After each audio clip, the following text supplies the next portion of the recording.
दोस्तों, पिछले वीडियो में मैंने वैदिक सभ्यता के संबंध में कुछ जानकारी आपको दिया था। इस वीडियो में मैं वैदिक सभ्यता से संबंधित और उत्तर वैदिक सभ्यता से संबंधित कुछ जानकारी आपको दूंगा, जिससे हमेशा ही प्रश्न पूछे जाते हैं।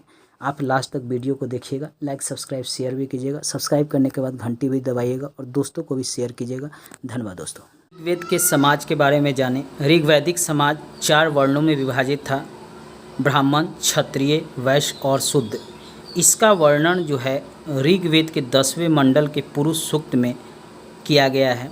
यह विभाजन व्यवसाय के आधार पर था, न कि जाति के आधार पर। ये हमेशा याद रखिएगा, व्यवसाय के आधार पर था, जाति के आधार पर अभी विभाजन नहीं हुआ था।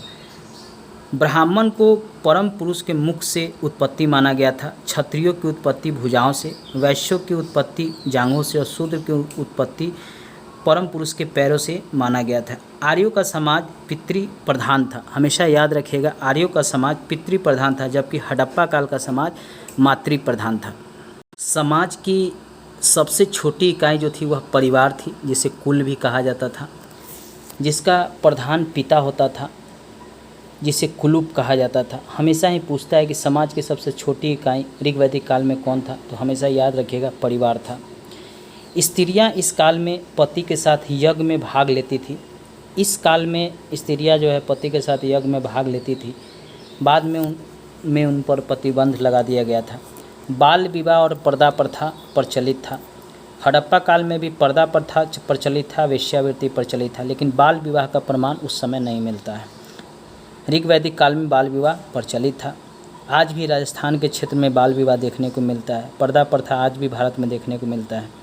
विधवा देवर के साथ विवाह कर सकती थी। वर्तमान समय में भी यह पद्धति प्रचलित है। स्त्रियां शिक्षा ग्रहण करती थी। लोपमुद्रा, घोषा, सिक्ता, अपाला, विश्वास, विदुषी स्त्रियां थी। ये सभी जो स्त्रियां थी ये शिक्षित थी।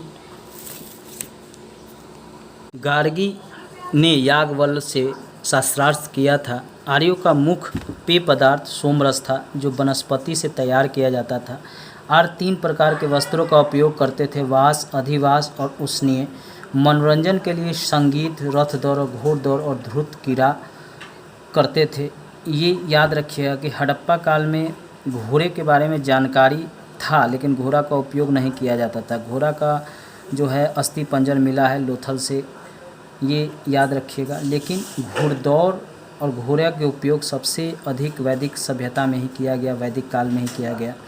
व्यवसाय जो था इस समय पशुपालन और कृषि था, जबकि हड़प्पा काल में व्यापार व्यवसाय प्रमुख था। कृषि भी था, लेकिन दूसरा स्थान पे व्यापार था। लेकिन इस समय पशुपालन और कृषि ही व्यवसाय का आधार था। गाय को अघन्या कहा जाता था, न मारे जाने योग्य। इससे मारने वाले को मृत्यु दंड दिया जाता था।